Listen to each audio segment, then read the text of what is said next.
আমি কই যাচ্ছিলাম আর কিভাবে ঘুরলাম এই ভিডিওতে দেখতে পারবেন। হ্যালো এভরিওয়ান, আসসালামু আলাইকুম। আপনারা সবাই কেমন আছেন? আশা করি সবাই ভালো আছেন। ফাইনালি আমি কিন্তু টিকিট হাতে পেয়ে গেলাম, যেহেতু 30 টাকা করে টিকিট। 1 তারিখ থেকে টিকিট মানে কাটা শুরু হয়ে গেছে। আর যারা আগে ঘুরছেন তারা তো মানে বিনা টিকিটে ঢুকে পড়েছিলেন।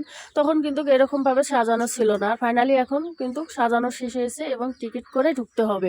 তো আমি এটা বলে দিলাম, জানি না কে বলছে না বলছে। তো আমি যেহেতু 2 তারিখে ঢুকে পড়েছি তো বলেই দিলাম। আর যাদের কাছে ভিডিওটা ভালো লাগবে এবং এই পার্টটা ভালো লাগবে অবশ্যই পাশে মানে শেয়ার করে দিবেন। আর আমার কথার মধ্যে তো ভুল আছে, আমার কথা তো আটকে। আর আপনারা তো জানেন আমি কথা বলতে পারি না। হাজার হলো আমি গ্রামের মেয়ে, গ্রামের মতনে থাকতে ভালোবাসি।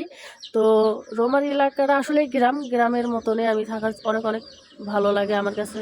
আমি থাকারও চেষ্টা করি। আর দেখাই যাচ্ছে যে আমি কই ঘুরতেছি আর কই যাচ্ছি। আর এত সুন্দর ভালো মানে সুন্দর করে সাজাচ্ছে। আর আমার নাতিকে নিয়ে দেখেন আমি দোলনার মধ্যে ঘুরতেছি।